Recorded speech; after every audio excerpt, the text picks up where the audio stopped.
श्री परमात्मने नमः। साधन सुधा सिंधु। अध्याय करण सापेक्ष, करण निरपेक्ष साधन और करण रहित साध्य। आगे करण सापेक्ष साधन। चित्तवृत्ति की 5 अवस्थाएं हैं: मूढ़, क्षिप्त, विक्षिप्त, एकाग्र और निरुद्ध। इनमें मूढ़ और क्षिप्त वृत्ति वाला मनुष्य ध्यान योग का अधिकारी नहीं होता। जिसका चित्त कभी परमात्मा में लगता है, कभी नहीं लगता, ऐसा विक्षिप्त वृत्ति वाला मनुष्य ही ध्यान योग का अधिकारी होता है। विक्षिप्त वृत्ति वाला साधक अपने चित्त को संसार से हटाकर परमात्मा में लगाने का अभ्यास करता है। जब उसका चित्त परमात्मा में लग जाता है तब ध्यान अवस्था होती है। ध्यान अवस्था में ध्याता, ध्यान और ध्येय यह त्रिपुटी रहती है। ध्यान करते करते जब ध्याता ध्यान नहीं रहते, प्रत्यतु एक ध्येय रह जाता है, तब चित्तवृत्ति एकाग्र हो जाती है। चित्तवृत्ति एकाग्र होने पर संप्रज्ञात सविकल्प समाधि होती है। ध्येय में 3 बातें रहती हैं: ध्येय का नाम और नाम नामी का संबंध।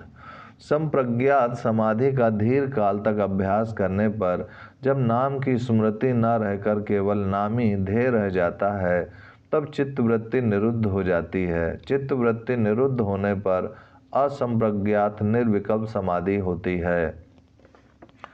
असंप्रज्ञात समाधि 2 तरह की होती है: सबीज और निर्बीज। जब संसार की सूक्ष्म वासना रहती है तब सबीज समाधि होती है। सबीज समाधि में अहम मैंपन के साथ संबंध रहता है। अहम के संबंध से 2 अवस्थाएं होती हैं: समाधि और व्युत्थान। सूक्ष्म वासना के कारण इस सबीज समाधि में अनेक प्रकार की सिद्धियां प्रकट हो जाती हैं। ये सिद्धियां सांसारिक दृष्टि से तो ऐश्वर्य है, पर परमात्म तत्व की प्राप्ति में विघ्न है। जब योगी इन सिद्धियों में न फंसकर इनसे उपराम वासना रहित हो जाता है, तब निर्बीज समाधि होती है। निर्बीज समाधि में अहम से कारण शरीर से सर्वथा संबंध विच्छेद हो जाता है और योगी अपने सहज स्वरूप में स्थित हो जाता है, जिससे फिर कभी व्युत्थान नहीं होता। इसको सहज समाधि, सहज अवस्था अथवा गुणातीत अवस्था भी कहते हैं। यद्यपि करण सापेक्ष साधन में करण क्रिया की प्रधानता रहती है, तथापि साधक का लक्ष्य परमात्म तत्व की प्राप्ति होने से परिणाम में उसका करण से सर्वथा संबंध विच्छेद हो जाता है और उसको परमात्म तत्व का अनुभव हो जाता है। करण निरपेक्ष साधन। करण निरपेक्ष साधन गीता की एक विलक्षण देन है, जिसमें मनुष्य मात्र का अधिकार है। इस साधन में सत असत के विवेक की प्रधानता है। विवेक अनादि और स्वतः सिद्ध है। यह बुद्धि में प्रकाशित होता है, पर बुद्धि का गुण नहीं है। यद्यपि सत असत का विवेक सभी साधनों में रहता है, तथापि करण निरपेक्ष साधन में साधक आरंभ से ही इस विवेक को महत्व देता है, जिससे यह विवेक स्वयं उसका मार्गदर्शक हो जाता है। विवेक को महत्व देने से उसमें जड़ की दास्ता अर्थात क्रिया और पदार्थ का आश्रय नहीं रहता, प्रत्यतु उसकी निरपेक्षता रहती है। जड़ के आश्रय से तत्व की प्राप्ति अथवा बोध नहीं होता, प्रत्यतु संसार का कार्य होता है। जड़ का आश्रय सर्वथा मिटने पर जड़ की स्वतंत्र सत्ता नहीं रहती, और जड़ की स्वतंत्र सत्ता न रहने पर विवेक ही तत्वबोध में परिणत हो जाता है। इस प्रकार करण निरपेक्ष साधन में विवेक मुख्य है। सत असत का विवेक। गीता के उपदेश का आरंभ विवेक से ही हुआ है। जैसे एक शरीर है और एक शरीरी शरीर वाला है। शरीर प्रकृति का अंश और शरीरी परमात्मा का अंश है। शरीर और शरीरी दोनों ही असोच्य हैं। तात्पर्य है कि शरीरी का कभी नाश नहीं होता, अतः उसके लिए शोक करना नहीं बनता, और शरीर का नाश निरंतर होता है, अतः उसके लिए भी शोक करना नहीं बनता। शरीर शरीरी की इस भिन्नता को जानने वाले विवेकी पुरुष किसी भी मृत अथवा जीवित प्राणी के लिए कभी शोक चिंता नहीं करते। उनकी दृष्टि नाशवान शरीरी की तरफ न रहकर अविनाशी शरीरी की तरफ ही रहती है। वे देखते हैं कि शरीर पहले भी नहीं थे और बाद में भी नहीं रहेंगे, पर उनमें रहने वाला शरीरी पहले भी था और बाद में भी रहेगा। अतः शरीरी के आने जाने का उस पर कोई असर नहीं पड़ता। कारण कि जैसे शरीर बालक से जवान और जवान से बूढ़ा हो जाता पर स्वयं ज्यों का त्यों रहता है, इसलिए हम कहते हैं कि जो मैं बचपन में था वही मैं आज हूँ। ऐसे ही एक शरीर से दूसरे शरीर की प्राप्ति होने पर भी स्वयं ज्यों का त्यों रहता है। तात्पर्य है कि अवस्थाएं बदलती हैं, स्वयं नहीं बदलता। जैसे शरीर नाशवान और परिवर्तनशील है, ऐसे ही संपूर्ण सांसारिक पदार्थ नाशवान और परिवर्तनशील हैं। उन पदार्थों में हमारी अनुकूलता की भावना हो जाती है तो वे सुख देने वाले हो जाते हैं, और प्रतिकूलता की भावना हो जाती है तो वे दुख देने वाले हो जाते हैं। शरीर आदि संपूर्ण प्राकृत पदार्थ आने जाने वाले, उत्पन्न और नष्ट होने वाले हैं।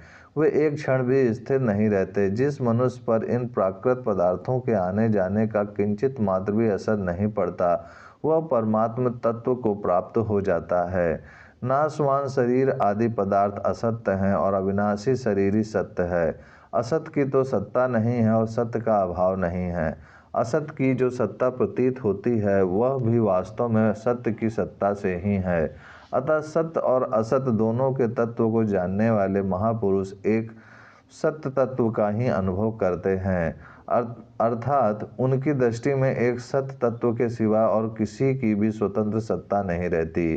यह सत्य तत्व संपूर्ण संसार में व्याप्त है। संसार का नाश होने पर भी इस सत्य तत्व का कभी नाश नहीं होता, परंतु देखने और जानने में आने वाले जितने शरीर हैं वे सब के सब असत्य हैं।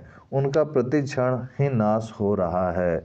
उनको नाशवान कहते हैं क्योंकि नाश के सिवाय उनमें और कुछ है ही नहीं। जैसे शरीरों का विनाशीपना नित्य है, ऐसे ही उनमें रहने वाले शरीरी का अविनाशीपना नित्य है। यह शरीरी ना किसी को मारता है और ना किसी से मारा जाता है, अर्थात यह मरने मारने की क्रियाओं से सर्वथा रहित है। जो इसको मरने मारने वाला मानते हैं वे मनुष्य वास्तव में इसको जानते नहीं। कारण कि यह शरीरी जन्म मरण से रहित नित्य निरंतर रहने वाला शाश्वत और अनादि है। शरीर में तो 6 विकार होते हैं: उत्पन्न होना, सत्ता वाला दिखना, बदलना, बढ़ना, क्षीण होना और नष्ट होना, परंतु शरीरी इन 6 विकारों से रहित है।